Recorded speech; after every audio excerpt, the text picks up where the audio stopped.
பாராளுமன்ற தேர்தலில் தமிழரசு கட்சியாக தனித்து களமிறங்குவோம். சுமந்திரன் சூளுரை. முதலாவது அமைச்சரவை மாநாடு நாளை. மன்னாரில் புதிதாக திறக்கப்பட்ட மதுபான சாலைக்கு எதிராக மக்கள் போராட்டம். ராஜபக்சவினர் மீதான குற்றச்சாட்டுகளை தேசிய மக்கள் சக்தி நிரூபித்து காட்ட வேண்டும். சாகர. ஸ்ரீதரன், மாவை மற்றும் பல தமிழ் தலைவர்களுடன் இந்தியா முக்கிய கலந்துரையாடல். ஜனாதிபதி அனுரவின் பணிப்புரைக்கு தடை விதித்த தேர்தல் ஆணைக்குழு. பாராளுமன்ற தேர்தலில் கோவிந்தன் கருணாகரத்தின் நிலைப்பாடு. ஊழல் மோசடிகளை ஆராய விசேட விசாரணை பிரிவு ஹரணி அறிவிப்பு. ரணில் சஜித் தரப்பினரின் உறவு மீண்டும் முறிவு. பாராளுமன்ற தேர்தலில் சுயேட்சையாக களமிறங்கும் தமிழ் உணர்வாளர் அமைப்பினர். பொது தேர்தலில் தனித்து களமிறங்கும் தமிழ் மக்கள் கூட்டணி. தொடர்வது விரிவான செய்திகள். எதிர்வரும் பாராளுமன்ற தேர்தலில் தமிழரசு கட்சியின் சின்னத்தில் தமிழரசு கட்சியின் பெயரில் தேர்தலில் இணைந்து போட்டியிடுவதற்கு ஏற்கனவே தமிழ் தேசிய கூட்டமைப்பில் இருந்த கட்சிகளுக்கு அழைப்பை விடுத்திருந்தோம். அவர்கள் எமது அழைப்பை ஏற்றுக்கொள்ளாவிட்டால் தனித்து தேர்தலை எதிர்கொள்வோம் என முன்னாள் பாராளுமன்ற உறுப்பினரும் ஜனாதிபதி சட்டத்தரணியுமான எம்.ஏ. சுமந்திரன் தெரிவித்துள்ளார். மன்னார் மாவட்டத்தில் இன்றைய தினம் இடம்பெற்ற வழக்கு ஒன்றின் பின்னர் ஊடகங்களுக்கு கருத்து தெரிவிக்கும் போது அவர் இவ்வாறு தெரிவித்தார்.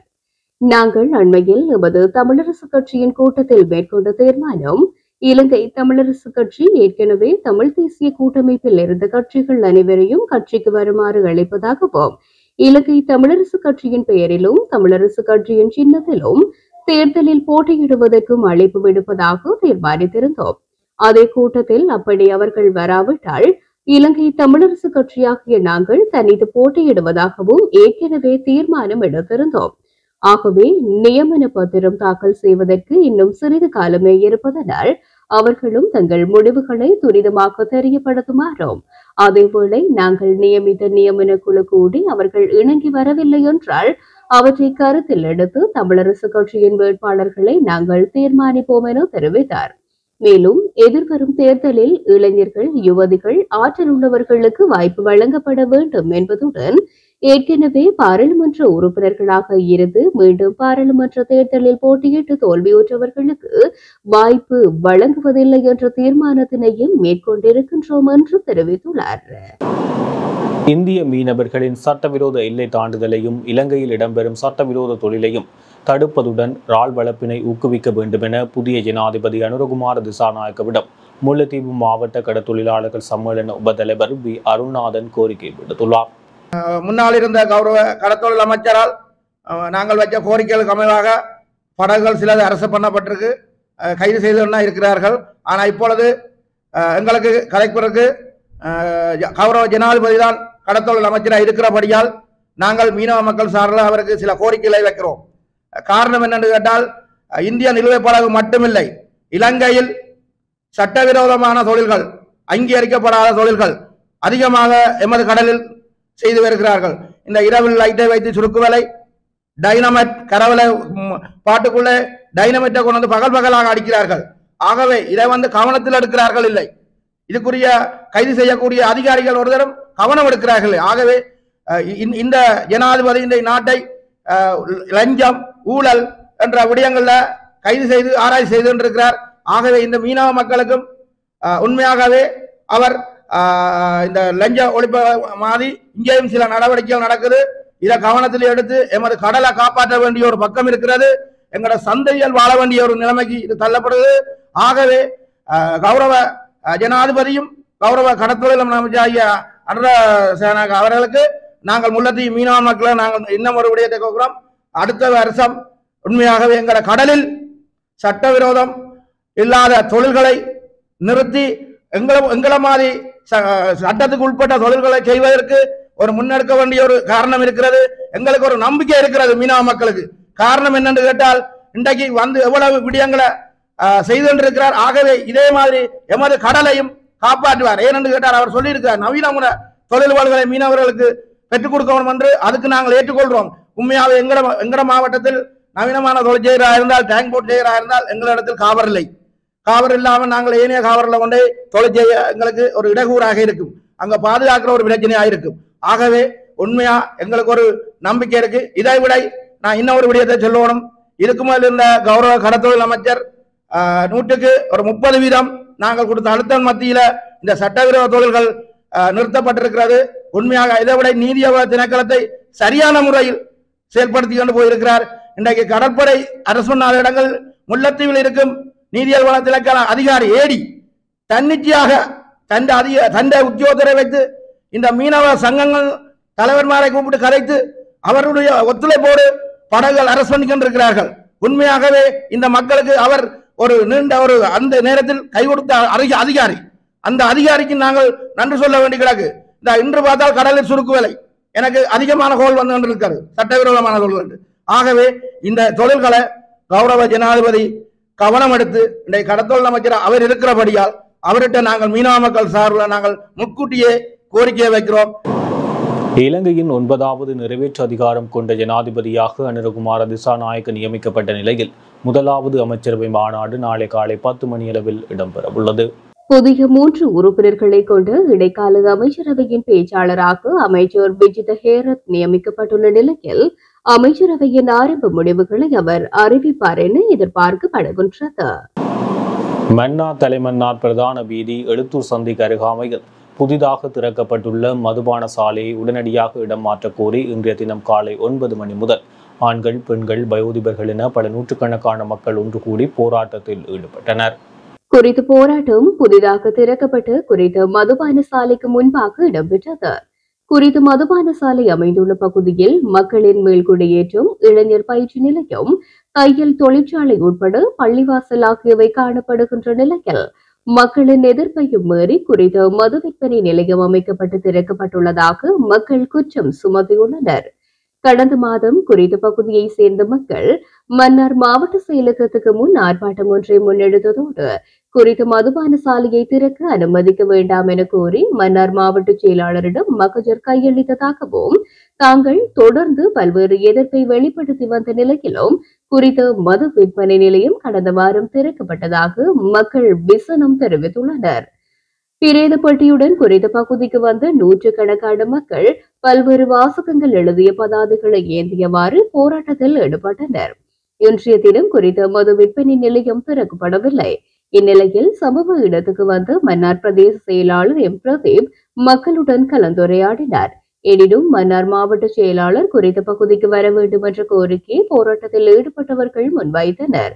மக்களின் கோரிக்கைக்கு அமைவாக மன்னார் மாவட்ட செயலாளர் கா கனகேஸ்வரன் குறித்த பகுதிக்கு வருகை தந்து மக்களுடன் கலந்துரையாடினார். இதன்போது மக்கள் தமது பிரச்சனைகளை மாவட்ட செயலாளரின் கவனத்திற்கு கொண்டு சென்றனர். இந்நிலையில் குறித்த மதுபான சாலையை பிரதேச செயலாளர் அல்லது மாவட்ட செயலாளரினால் உடனடியாக மூட முடியாது என்றும் மதுவெறி திணைக்கள ஆணையாளர் நாயகம் ஊடாகவே நடவடிக்கை எடுக்க முடியும் என்றும் இவ்விடயம் குறித்து உடனடியாக மதுவெறி திணைக்கள ஆணையாளரின் கவனத்திற்கு கொண்டு வருவதாகவும் குறிப்பாக ஜனாதிபதியின் கவனத்துக்கு கொண்டு வந்து குறித்த மதுபான சாலையை நிரந்தரமாக மூடுவதற்கு நடவடிக்கை எடுப்பதாகவும் குறிப்பாக தொடர்ச்சியாக மக்களின் எதிர்ப்பு காணப்படுகின்ற நிலையில் குறித்த மதுபான சாலை திறக்கப்பட்டுள்ள விடயத்தை உரிய தரப்பினரின் கவனத்திற்கு கொண்டு வருவதாகவும் மாவட்ட செயலாளர் தெரிவித்தார். இந்நிலையில் மக்களின் கோரிக்கை அடங்கிய மகஜர் மாவட்ட செயலாளரிடம் கையளிக்கப்பட்ட நிலையில் மாவட்ட செயலாளரின் வாக்குறுதிக்கு அமைய மக்கள் ஆர்ப்பாட்டத்தை கைவிட்டு சென்றனர். ராஜபக்சவினர் மீதான குற்றச்சாட்டுகளை தேசிய மக்கள் சக்தி நிரூபித்து காட்ட வேண்டும் என ஸ்ரீலங்கா பொதுஜன பெரமுனவின் பொதுச் செயலாளர் சாகர காரியவசம் தெரிவித்துள்ளார். இதுகுறித்து அவர் மேலும் தெரிவித்துள்ளதாவது, கடந்த காலங்களில் தேசிய மக்கள் சக்தியினர் ராஜபக்ஷ தரப்பினர் மீது பல குற்றச்சாட்டுகளை முன்வைத்திருந்தனர். இந்த நாட்டின் அரசியல்வாதிகள் கள்வர்கள் என்றும் ஊழல்வாதிகள் என்றும் கடந்த காலங்களில் கூறி வந்தனர். அதனாலேயே நாடு இன்னமும் முன்னேற்றம் அடையவில்லை எனவும் நாடாளுமன்றிலும் பொதுவெளியிலும் தெரிவித்து வந்தனர். தேசிய மக்கள் சக்தியினர் தற்போது இந்த நாட்டின் ஆட்சியாளர்கள். எனவே அவர்கள் ஊழல்வாதிகளையும் கொள்ளையர்கள் என கூறியவர்கள் தொடர்பாக குற்றச்சாட்டினை நிரூபிக்க வேண்டும். குற்றச்சாட்டுடன் தொடர்புடையவர்களை கண்டறிந்து அவர்களுக்கு எதிராக போலீசில் முறைப்பாடு செய்து அவர்களை கைது செய்வதற்கு நடவடிக்கை எடுக்க வேண்டும். ராஜபக்ஷ தரப்பினர் கடந்த காலங்களில் உகாண்டாவில் பணத்தினை மறைத்து வைத்துள்ளதாக தேசிய மக்கள் சக்தியினர் தெரிவித்திருந்தனர். தற்போது அதிகாரம் அவர்களுக்கு கிடைத்துள்ளது. எனவே இந்த குற்றச்சாட்டினை ஆதாரத்துடன் நிரூபிக்குமாறு கேட்டுக் கொள்கின்றேன். பொது தேர்தலிலும் அவர்கள் இதனையே கையாள இருக்கின்றார்கள். தேசிய மக்கள் சக்தியினர் குற்றச்சாட்டுகளை நிரூபிக்காவிட்டால் இவ்வாறான விடயங்களுக்கு பின்புலமாக அவர்களை செயற்பட்டார்கள் என்பதை மக்கள் எண்ணுவார்கள் என்று சாகர காரியவசம் தெரிவித்துள்ளார். தமிழ் அரசியல் கட்சிகளின் பிரதிநிதிகளுக்கும் இலங்கைக்கான இந்திய உயர்ஸ்தானிகருக்கும் இடையிலான சந்திப்பு இன்றைய தினம் இடம்பெற்றது. எனினும் அங்கு கலந்துரையாடப்பட்ட விடயங்கள் தொடர்பில் எந்தவித தகவல்களும் வெளியிடப்படவில்லை. கூட்டம் நிறைவடைந்தவுடன் தமிழ் அரசியல் கட்சிகளின் பிரதிநிதிகள் அனைவரும் விரைவாக அவ்விடத்திலிருந்து சென்று விட்டதாக தகவல் வெளியாகியுள்ளது. இந்த சந்திப்பில் இலங்கை தமிழரசு கட்சியின் தலைவர் மாவை சேனாதிராஜா, பதில் பொதுச் செயலாளர் சத்தியலிங்கம், தமிழரசு கட்சியின் முன்னாள் நாடாளுமன்ற உறுப்பினர் ஸ்ரீதரன், செலோ அமைப்பினுடைய தலைவர் செல்வம் அடைக்கலநாதன், புளோட் அமைப்பின் தலைவர் சித்தார்த்தன், EPRLF-இன் தலைவர் சுரேஷ் பிரேமச்சந்திரன் உள்ளிட்டோர் கலந்து கொண்டனர். இதேவேளை நாட்டில் ஆட்சி மாற்றம் இடம்பெற்றுள்ள நிலையில் இந்திய வெளிவிவகார அமைச்சர் S. ஜெய்சங்கர் எதிர்வரும் 4ஆம் தேதி இலங்கைக்கு ஒருநாள் விஜயம் மேற்கொள்ள உள்ளதாக வெளிவிவகார அமைச்சு தெரிவித்துள்ளது. ஜனாதிபதி அனுரகுமார திசாநாயக்கவினால் அறிவிக்கப்பட்ட மானியத்தை இடைநிறுத்துமாறு தேர்தல்கள் ஆணைக்குழு உத்தரவிட்டுள்ளது. விவசாயிகள் மற்றும் கடற்தொழிலாளர்களுக்கு வழங்குமாறு ஜனாதிபதியால் அறிவிக்கப்பட்ட உரம் மற்றும் எரிபொருள் மானியத்தை நிறுத்துமாறு அறிவுறுத்தப்பட்டுள்ளது. விவசாயிகளுக்கு 25,000 ரூபாய் உர மானியமும் கடற்தொழிலாளர்களுக்கு எரிபொருள் மானியமும் நாளை முதல் வழங்குமாறு ஜனாதிபதி பணிப்புரை விடுத்திருந்தார். எனினும் நாடாளுமன்ற தேர்தல் அறிவிக்கப்பட்டுள்ள நிலையில் அது பாதக விளைவுகளை ஏற்படுத்தும் என தேர்தல்கள் ஆணைக்குழு சுட்டிக்காட்டியுள்ளது. இதன்படி தேர்தலின் பின்னர் உரிய கொள்கை தீர்மானங்களை நடைமுறைப்படுத்துமாறு ஜனாதிபதிக்கு தேர்தல்கள் ஆணைக்குழு அறிவித்துள்ளது. இதேவேளை குறித்த உர மானியம் மற்றும் கடற்தொழிலாளர்களுக்கான எரிபொருள் மானிய பிரேரணைகளும் முன்னாள் ஜனாதிபதி ரணில் விக்ரமசிங்கவினால் நடைமுறைப்படுத்துமாறு பணிப்புரை விடுக்கப்பட்டது. எனினும் அப்போது ஜனாதிபதி தேர்தல் அறிவிக்கப்பட்டதால் தேர்தல்கள் ஆணைக்குழு அதனை இடைநிறுத்தியிருந்தமை குறிப்பிடத்தக்கது. தரம் 5 புலமை பரிசில் பரீட்சையில் 3 கேள்விகளுக்கு மாத்திரம் முழு மதிப்பெண் வழங்குவதை எதிர்த்து கொழும்பில் ஆர்ப்பாட்டம் ஒன்று மேற்கொள்ளப்பட்டுள்ளது. குறித்த ஆர்ப்பாட்டம் பத்திரமுல்லையில் அமைந்துள்ள இலங்கை பரீட்சை திணைக்களத்துக்கு முன்பாக இன்றைய தினம் மேற்கொள்ளப்பட்டுள்ளது. இதன்போது போராட்டத்தில் கலந்து கொண்டவர்கள் மாணவர்களுக்கு அநீதி இழைக்கப்பட்டுள்ளதாகவும் பரீட்சை மீண்டும் நடாத்தப்பட வேண்டும் எனவும் வலியுறுத்தியுள்ளனர். புதிய அரசாங்கம் பொறுப்பேற்றதன் பின்னர் முன்னெடுக்கப்படும் முதல் போராட்டம் இதுவாகும். இந்நிலையில் அந்த பகுதியில் பாதுகாப்பும் பலப்படுத்தப்பட்டிருந்தது. முன்னதாக தரம் 5 புலமை பரிசில் பரீட்சையின் போது முன்கூட்டியே பகிரப்பட்டதாக கூறப்படும் வினாத்தாளில் சம்பந்தப்பட்ட 3 கேள்விகளுக்கு மாத்திரம் அனைத்து மாணவர்களுக்கும் முழு மதிப்பெண் வழங்க நிபுணர் குழுவின் பரிந்துரையின்படி முடிவெடுக்கப்பட்டது. எதிர்வரும் பாராளுமன்ற தேர்தலில் ஜனநாயக தமிழ் தேசிய கூட்டணியாக குத்துவிளக்குக்கு பதிலாக சங்கு சின்னத்தில் களமிறங்க உள்ளதாக தமிழீழ விடுதலை இயக்கத்தின் செயலாளர் நாயகம் கோவிந்தன் கருணாகரம் தெரிவித்துள்ளார். ஜனநாயக தமிழ் தேசிய கூட்டணி ஏனைய ஓரிரு தமிழ் தேசிய கட்சிகளுடனும் வடகிழக்கைச் சேர்ந்த சிவில் செயற்பாட்டாளர்கள் மூலமாக அவர்களால் உருவாக்கப்பட்ட பொதுச்சபையினூடாக இந்த தமிழ் தேசிய கட்டமைப்பு ஒன்றை இந்த தமிழ் தேசிய கட்சிகளும் தமிழ் தேசிய பொதுச்சபையும் உருவாக்கி கடந்த ஜனாதிபதி தேர்தலை சங்கு சின்னத்திலே சந்தித்திருந்தோம். அந்த வகையில் பாராளுமன்ற தேர்தலை எப்படி சந்திப்பது என்பது விடயமாக கடந்த கிழமை 2 நாட்களாக யாழ்ப்பாணத்திலே இந்த தமிழ் பொது கட்டமைப்புக்குள் பேச்சுவார்த்தை நடைபெற்றது. அந்த வகையில் தமிழர்களுக்கான சின்னமாக அறிமுகப்படுத்தப்பட்ட அந்த சங்கு சின்னத்தின் ஊடாக இந்த பொது தேர்தலை சந்திப்பதென்று தமிழ் தேசிய பொது கட்டமைப்பு ஏகமனதாக கடந்த 26ஆம் தேதி நடைபெற்ற கூட்டத்திலே முடிவெடுத்திருந்தது. அந்த வகையில் சங்கு சின்னத்தை ஒரு ஜனநாயக தமிழ் தேசிய கூட்டணியின் சின்னமாக இருக்கின்ற குத்துவிளக்கு சின்னத்திற்கு பதிலாக மாற்றி எடுப்பதற்கான வேண்டுகோள் தேர்தல் ஆணையத்திற்கு விடுக்கப்பட்டிருக்கின்றது. நான் நினைக்கின்றேன் அது இன்றைக்கோ நாளைக்கோ அதனுடைய முடிவு கிடைக்கும், பெரும்பாலும் கிடைக்கக்கூடிய சாத்தியக்கூறு இருக்கின்றது. ஆனால் நாங்கள் எதிர்நோக்கும் பிரச்சனை என்னவென்றால் ஆட்சி மாற்றம் தெற்கிலே நடந்திருக்கின்றது.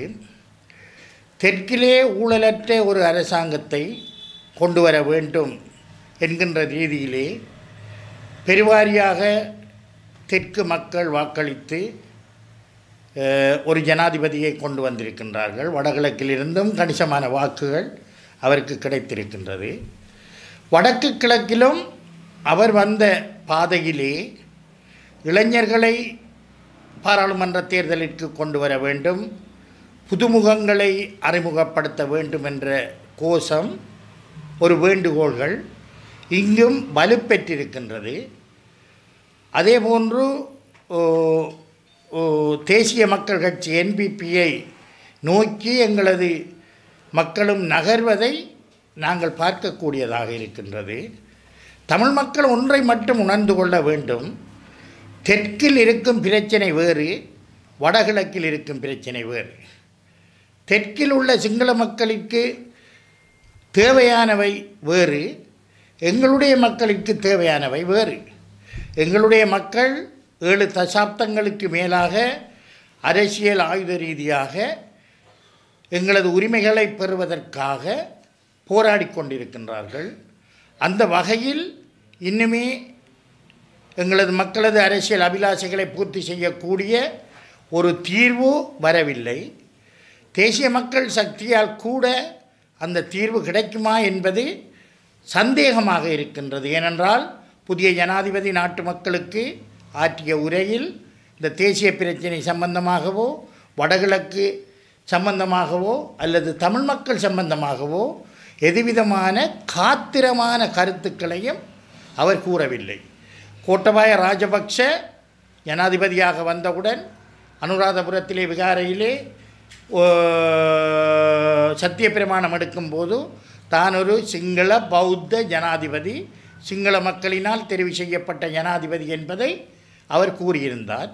இந்த ஜனாதிபதி அப்படி கூறவில்லை. இவர் ஒரு இனவாதி அல்ல என்று கூறுகின்றார்கள்.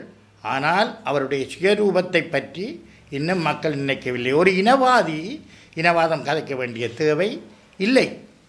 அவர் முற்றுமுழுதாக இலங்கை இந்திய ஒப்பந்தத்துக்கு எதிராக அது கூட கிடைக்கக்கூடாது என்று 87ஆம் ஆண்டு களத்தில் நின்ற போராடிய ஒரு போராளி.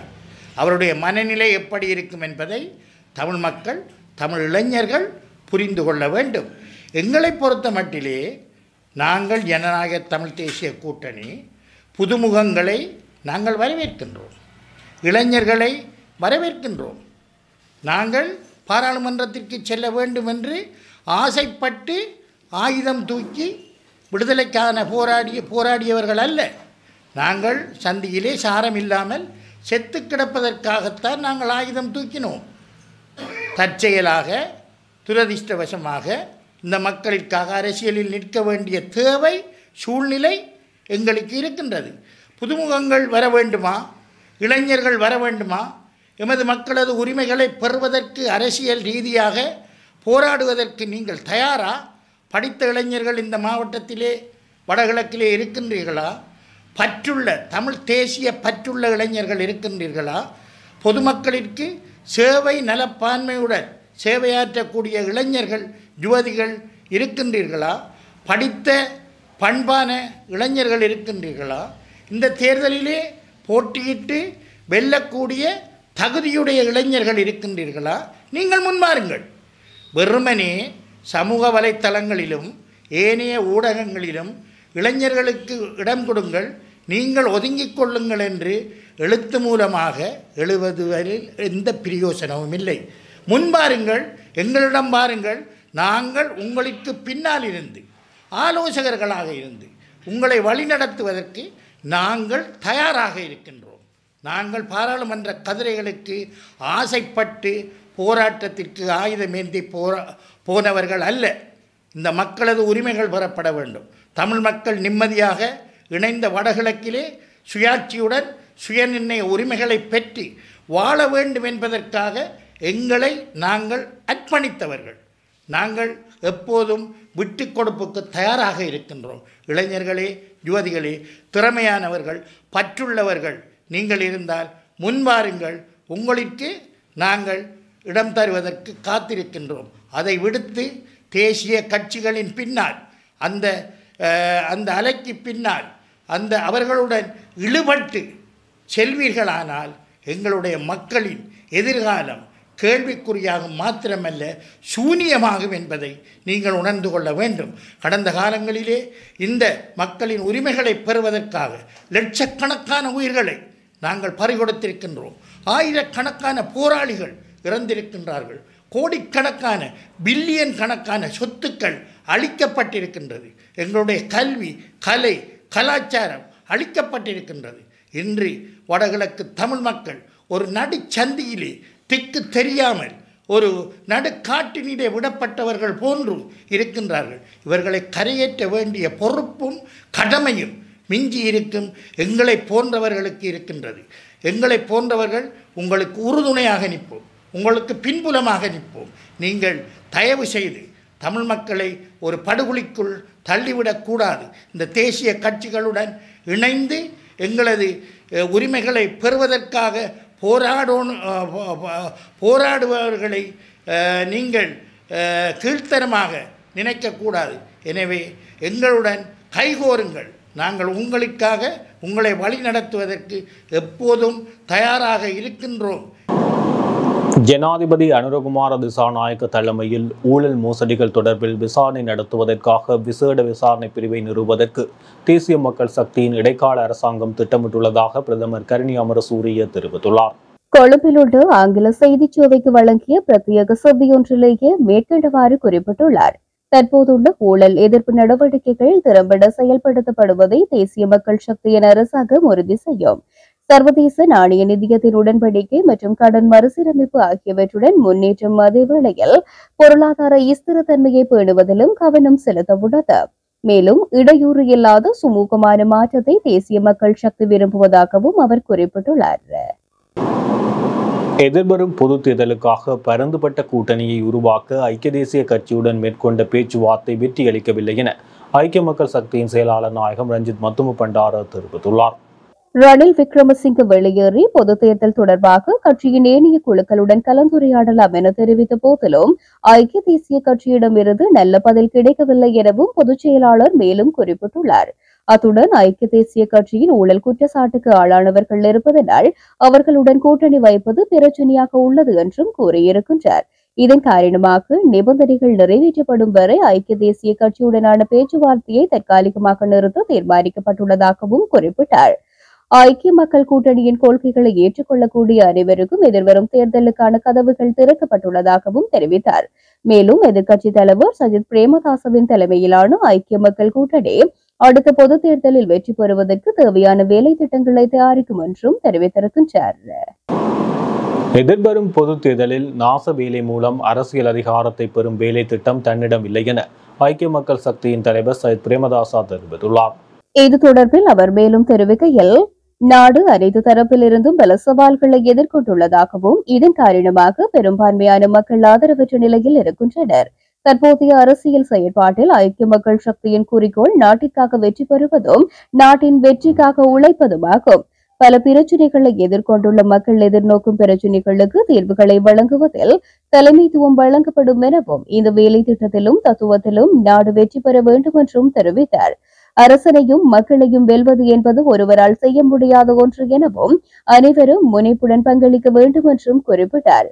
நாட்டின் சக்தி வாய்ந்த அரசியல் சக்தியான ஐக்கிய மக்கள் சக்தியை சீர்குலைத்து அல்லது பிரச்சினைகளை உருவாக்கி அரசியல் வெற்றிகளை பெறுவதற்கு பதிலாக முற்போக்கான முறையில் செயற்பட்டு நாட்டுக்கும் மக்களுக்கும் சாதகமான தீர்வுகளை வழங்குவேன். ஐக்கிய மக்கள் சக்தி ஒரு நேர்மறையான முற்போக்கான கொள்கையை கொண்டிருப்பதாகவும் அது பின்னடைவுகளை சந்தித்தாலும் மீண்டும் கட்டியெழுப்புவதாகவும் சஜித் பிரேமதாசு தெரிவித்தார். எதிர்வரும் பாராளுமன்ற தேர்தலில் போட்டியிடுவதற்காக மட்டக்களப்பு மாவட்டத்தில் முதல் கட்டுப்பணம் இன்று செலுத்தப்பட்டது. மட்டக்களப்பு மாவட்ட தேர்தல் அலுவலகத்தில் தமிழ் உணர்வாளர்கள் அமைப்பினால் இந்த கட்டுப்பணம் செலுத்தப்பட்டுள்ளது. தமிழ் உணர்வாளர் அமைப்பின் தலைவர் கணபதி பிள்ளை மோகன் தலைமையில் இந்த கட்டுப்பணம் செலுத்தப்பட்டது. இம்முறை தமிழ் உணர்வாளர் அமைப்பின் சார்பாக சுயேட்சையாக களமிறங்க உள்ளதாகவும் மட்டக்களப்பு மாவட்டத்தின் 3 தேர்தல் தொகுதிகளிலும் 8 பேரை களமிறக்க உள்ளதாகவும் தமிழ் உணர்வாளர் அமைப்பின் தலைவர் கணபதி பிள்ளை மோகன் தெரிவித்தார். தமிழ் உணர்வாளர்கள் அமைப்பின் சார்பில் சுயேட்சை குழுவாக இன்று நாங்கள் கட்டுப்பணத்தை செலுத்தியிருக்கின்றோம். எதிர்வருகின்ற பொதுத் தேர்தலிலே நாங்கள் ஒரு சுயாதீன அணியாக 8 தமிழர்கள் அடங்கிய ஒரு குழு ஒன்று போட்டியிட வந்திருக்கின்றோம். கடந்த முறை நடந்த மாவட்டத்தில் நடந்த பல ஊழல்கள், லஞ்சங்கள், நடைமுறை சீர்கேடுகளுக்கு எதிராக நாங்கள் இம்முறை களமிறங்கியிருக்கிறோம். குறிப்பாக தமிழ் பிரதிநிதித்துவத்தை பெற வேண்டும் என்கிற நோக்கோடு 8 தமிழர்கள் தனியாக நாங்கள் இந்த முறை தேர்தலிலே களமிறங்கியிருக்கிறோம். கட்டமைப்பிலே 300 உறுப்பினர்கள் இருக்கின்றார்கள். ஒவ்வொருவரும் தலா 100 வாக்குகளை தன்னகத்தை கொண்டிருக்கின்றார்கள். எங்களுடைய அடிப்படை வாக்குகளை 30,000 வாக்குகளை தற்போது நாங்கள் வைத்திருக்கின்றோம். சி.வி. விக்னேஸ்வரன் தலைமையிலான தமிழ் மக்கள் கூட்டணி எதிர்வரும் பாராளுமன்ற தேர்தலில் தனித்து போட்டியிடுவதாக அறிவித்துள்ளது. தமிழ் மக்கள் கூட்டணியின் மத்திய குழு கூட்டம் இன்றைய தினம் யாழ்ப்பாணத்தில் அமைந்துள்ள சி.வி. விக்னேஸ்வரன் இல்லத்தில் இடம்பெற்றது. எதிர்வரும் பாராளுமன்ற தேர்தலை எதிர்கொள்வது தொடர்பில் இதன்போது ஆராயப்பட்டது. இதன்போது ஜனநாயக தமிழ் தேசிய கூட்டணியோடோ இலங்கை தமிழரசு கட்சியோடோ இணைந்து போட்டியிடப் போவதில்லை எனவும் எதிர்வரும் நாடாளுமன்ற தேர்தலில் தமிழ் மக்கள் கூட்டணி தனித்து போட்டியிடுவதென முடிவெடுக்கப்பட்டுள்ளது. தேசிய கட்டமைப்புடன் சேர்ந்து நாங்கள் பயணிக்க யோசித்திருந்தோம். ஆனால் இன்றைய பத்திரிகைகளிலே அவர்கள் இந்த தேர்தலிலே ஈடுபட மாட்டார்கள், அதிலே பங்கு பெற்ற மாட்டார்கள் என்று குறிப்பிட்டபடியால் நாங்கள் தனித்து எங்களுடைய கட்சி தேர்தலிலே போட்டியிட வேண்டும் என்ற ஒரு முடிவுக்கு வந்திருக்கின்றோம். ஒரு கட்சி ஜனநாயக தமிழரசு கூட்டணி, தமிழ் மக்கள் கூட்டணி இந்த சங்கு சின்னத்தை எடுத்தால் அவர்களுடன் சேர்ந்து போகலாமோன்னு கேட்டவர். ஆனால் அதுக்கு செய்யக்கூடாது என்று கட்டமைப்பால் தடை செய்திருக்கின்றார்கள். அதாவது எல்லோரும் சேர்ந்து எடுத்ததை ஒருவர் தனித்து எடுத்து பாவிப்பது சரியில்லை என்று சொல்லியிருக்கின்றார்கள். அது தேர்தல் ஆணைக்குழுவினுடைய விடயம், அது அவர்கள் செய்து கொள்ளட்டுக்கும். நாங்கள் எங்களுடைய கட்சி தனித்து இந்த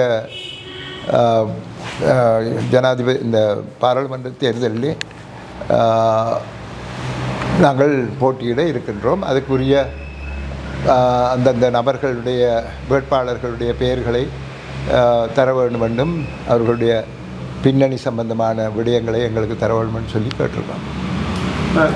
இலங்கை தமிழரசு கட்சியும் ஒரு அழைப்பை விடுத்திருந்தது. தங்களுடைய பிரிந்து சென்றவர்கள் மீண்டும் இணைந்து ஒரு கூட்டமைப்பாக போட்டியிடுவதற்கு முன்பாருங்கள் என்று அந்த அழைப்பை நீங்கள் எப்படி பார்க்க? நான் அந்த அழைப்பு சம்பந்தமாக நான் ஏற்கனவே பத்திரிகைகளுக்கு ஒரு என்னுடைய செய்தியை அனுப்பியிருக்கின்றேன். சுமந்திரன் கேட்கின்றார் என்று சொல்லி அவரோடு சேர்ந்து கொண்டு போக முடியாது. ஏன்னா சுமந்திரன் வந்து தமிழ் தேசியத்தை ஒட்டி நாங்கள் ஒரு பொது வேட்பாளரை முன்னிறுத்திய போது அதற்கு எதிராக வேலை செய்து இன்னும் சிங்கள வேட்பாளரை கொண்டு வர வேண்டும் என்று சொல்லி கொண்டிருக்கும் போது எங்களுடன் திரும்ப தமிழ் தேசியத்தை முன்னொட்டி எல்லோரும் வாங்கன்னு சொல்கிறது அது முரண்பாடுடையதாக இருக்குது. தமிழ் தேசியத்துக்கு எதிராக வேலை செய்து போட்டு தமிழ் தேசியத்தை ஒட்டி எங்களுடைய கட்சியில் சேருங்கொண்டு அவர்கள் கேட்குறதுல ஒரு அர்த்தம் இல்லை. ஆகவே அவருடன் நாங்கள் எவருமே சேர்ந்து போக முடியாது. ஏற்கனவே ஸ்ரீகாந்தா ஏலான்னு சொல்லியாச்சு, வேறு ஒவ்வொருத்தரும் அப்படி செய்ய முடியாதுன்னு சொல்லியாச்சு. அவர் கோருகின்ற இந்த அவருடைய கோரிக்கை ஏதோ தனக்கு உரிய தனிப்பட்ட சில நன்மைகளை பெறுவதற்காக கோருவதாகத்தான் தெரிகின்றது. அதனை நாங்கள் கணக்கில் எடுக்க முடியாது. அத்துடன் நான் சுட்ட மண்ணும் சுடாத மண்ணும் சேர முடியாது என்று சொல்லியிருக்கிறேன். அதுதான் உண்மை. தமிழ் மக்கள் கூட்டணி கிழக்கிலேயும் போட்டியிடுமா? போட்டியிடத்தான் நினைத்து கொண்டிருக்கின்றோம். எங்களுக்கு அங்கு இருக்கின்ற ஆதரவு கொஞ்சம் குறைவாக இருந்தாலும் வேறு சில கட்சிகளுடன் சேர்ந்து நாங்கள் அதனை முன்னெடுத்து கொண்டு செல்லக்கூடிய சந்தர்ப்பம் வருகின்றது. நாங்கள் அதனை இந்த சிறிது நாட்களுக்குள்ளேயே நாங்கள் அதை பேசி ஒரு முடிவுக்கு வர வேண்டும். யாழ்ப்பாணத்தை வந்து வன்னி தேர்தல் தொகுதியிலே வன்னி எல்லாத்திலையும் போட்டியிட வேண்டும் என்ற ஒரு எண்ணம் இருக்கின்றது. எந்த அளவுக்கு எங்களுடன் சம்பந்தப்பட்டவர்களை சேர்த்து கொண்டு போக முடியும் என்பது சம்பந்தமாக எங்களுக்கு இன்னும் தெரியவில்லை. அதற்காகத்தான் இன்றைய கூட்டம். அவர்கள் ஒவ்வொருவரும் அந்தந்த இடங்களிலே யாருடன் சேர்ந்து அதுக்குரிய நபர்களை நாங்கள் சேர்த்து கொண்டு போகக்கூடியதாக என்ன செய்யலாம் என்று யோசிக்கிறார்கள். இப்போ நீங்கள் இனிமேல் தேர்தல் அரசியலுக்கு வர மாட்டேன் என குறிப்பிட்டிருந்தீர்கள். இந்த நிலையில் இளைஞர்களை முன்னிலைப்படுத்தி தான் உங்களுடைய வேட்பாளர்களை நிறுத்தப்படுமா உங்கள் ஆட்சி? இல்லை, நான் இந்த பாராளுமன்ற தேர்தலிலே ஈடுபட மாட்டேன் என்று சொல்லியிருக்கிறேன். இளைஞர்களுக்கு இடம் கொடுக்கணும்னு சொல்லியிருக்கிறேன். அத்துடன் ஆனால் அதே நேரத்தில் கட்சியினுடைய அரசியல் சம்பந்தமான வேலைகளை நான் தொடர்ந்து செய்து கொண்டு தான் இருக்கின்றேன். ஆகவே கட்சியை பலப்படுத்தி அதனுடன் சேர்ந்து போக வேண்டிய ஒரு அவசியம் எனக்கு இருக்கின்றது. ஆனால் இளைஞர்களை முன்னிறுத்தி அவர்களை தமிழ் தேசியத்தின் வழியிலே கொண்டு நடத்த வேண்டும் என்ற ஒரு ஆசையில் நான் இதை செய்து கொண்டு போகின்றேன். தமிழ் மக்கள் கூட்டணியோட ஏனைய சிறிய கட்சிகள் சேர்ந்து போட்டியிடுவதற்கான வாய்ப்பு இருக்கிறார். சில கட்சிகள் எங்களுடன் பேசி கொண்டிருக்கின்றன. இன்னும் ஒரு முடிவுக்கு வர இல்லை. அது ஒரு 3-4 நாளைக்குள்ள தெரிய வரும். இந்திய தூதரத்தால் இந்திய தூதர்கள் தமிழ் கட்சியின் தலைவர்களுக்கு அழைப்பு விடுக்கப்பட்டிருக்கு என்று சந்திப்பிருக்கு. அது நீங்கள் பங்கேற்று இன்றைக்கு தான் அந்த இப்போ இந்த நேரத்தில் அது நடக்க நினைக்கிறேன். 3 மணிக்கோ 4 மணிக்கு இருப்பேன். அது நான் அவைக்கிட்ட சொல்லிட்டேன். நான் இப்போ யாழ்ப்பாணத்தில் இருக்கிறேன். நீங்கள் இப்படி குறுகிய ஒரு கால நேர அவகாசம் தந்த பிறகு என்னால் வர முடியாதுன்னு சொல்லிவிட்டேன். இனி அவர்கள் எதற்காக அவ்வாறு கூப்பிட்டிருக்கிறார்கள் என்பதை பார்த்து அதுக்குரிய நான் நடவடிக்கையில் எடுப்பேன். வடக்கு மாகாண சபை தேர்தல் நடைபெற்ற நீங்கள் திரும்ப போட்டியிருக்கீங்க? அது சொல்ல முடியாது. ஏனென்றால் எப்பொழுது நான் அதை எந்த விதத்திலும் என்னால் சொல்ல முடியாது. எங்களுடைய இளைஞர்களுடைய என்னென்னு சொல்கிறேன், இளைஞர்களுடைய கெட்டித்தனத்தையும் என்ன மாதிரியாக அவர்கள் கொண்டு நடத்தக்கூடியவர்கள் என்பதை பற்றி எல்லாம் அறிந்ததன் பின்னர் தான் என்னால் கூற முடியும். ஏனென்றால் சில பேர் நீங்கள் இதை விட்டாலும் அதில் வந்தால் என்ன மாதிரி எல்லாம் கேள்விகள் கேட்டுக்கொண்டிருக்கிறோம். ஆனால் அது எல்லாரையும் சேர்த்து கதைச்சி ஒரு முடிவுக்கு வரவளும் இப்போ அந்த முடிவு எதுவுமே எடுக்கவில்லை. அண்மை காலமாக சமூக ஊடகங்களில் ஒரு பேசு பொருளாக இருக்குது. மதுபான வரி அனுமதி பத்திரம் தமிழ் பாராளுமன்ற உறுப்பினர்களுக்கு முன்னாள் ஜனாதிபதி ரணில் வழங்கியதாகவும், இன்றைய தினம் சில பத்திரிகைகளில் தங்களுடைய சிபார்சிலும் ஒரு மதுபான அனுமதி பத்திரம் கிளர்ச்சியிலே வழங்கப்பட்டதாகவும் செய்திகள் வெளியாகிருக்கிறது. இந்த செய்தியின் உண்மைத்தன்மையோட அதாவது என்னிடம் இந்த பெண் நடராஜா என்ற மகள், அவருடைய தாய் தாப்பனை எனக்கு தெரியும், இப்படி தனக்கு அப்ளிகேஷன் ஒன்று போட வேண்டி இருக்குது லைசன்ஸ் எடுக்கிறதுக்கு. பாராளுமன்ற உறுப்பினர் என்ற முறையில் நான் சிபாரிசு கடிதம் தரவேண்டுமென்று கேட்டவன். அப்போ அவருடைய குடும்பத்தை நான் தெரிஞ்சு வச்சிருந்தபடியால் சிபாரிசு கடிதம் ஒன்று கொடுத்துறான். இப்போ எனக்கு தெரியும், தாய் தாப்பனை தெரியும், இப்போ இப்படி ஒரு அப்ளிகேஷனை போடுறா, அதை நீங்கள் கன்சிடர் பண்ணலாம்னு சொல்லி எழுதினான். ஆகவே அது கடிதம் கொடுத்தது உண்மை. அதே மாதிரி எத்தனையோ விஷயமாக ஆக்கள் வந்தால் அவைய பின்னணியை அறிஞ்சு ஆக்கள் நல்ல ஆக்களோ தெரிஞ்ச ஆக்களோன்னு பார்த்துட்டு நாங்கள் கடிதம் கொடுப்பது வழக்கம். அதே போன்று நான் ஒரு கடிதத்தை கொடுத்தது உண்மை. இனி அதில் இருந்து என்ன விற்கிறதும் காசு எடுக்கிறதும் லட்சம் கோடி என்றெல்லாம் கதைக்கினா அதில் பற்றி எனக்கு ஒன்றுமே தெரியாது. எனக்கு அப்படியெல்லாம் செய்ய வேண்டிய அவசியம் இல்லை, அப்படி நான் செய்கிற ஆளும் இல்லை. ஆகவே இதெல்லாம் அதாவது என்னை ஏதோ ஒரு விதத்திலே அரசியல் ரீதியாக என்னை அடிக்க வேண்டுமென்றதுக்காக வேண்டி நடந்த ஒரு சாதாரண விஷயத்தை, அதாவது ஒரு சிபாரிசு கடிதத்தை கையளித்ததை வச்சு இதிலே இருந்து ஏதோ ஒரு பெரிய பூதம் இருக்குது என்று காட்டுறதுக்கு பார்க்குறார்கள். அதெல்லாம் என்னை எதுவும் செய்யாது. இத்துடன் ஜெஃப்னா கேலரியின் இரவு நேர பிரதான செய்திகள் நிறைவு பெறுகின்றது. மேலும் செய்திகளை அறிந்து கொள்ள எமது இணையதள பக்கமான www.jeffnagallery.lk என்ற இணையதளத்துடன் இணைந்திருங்கள்.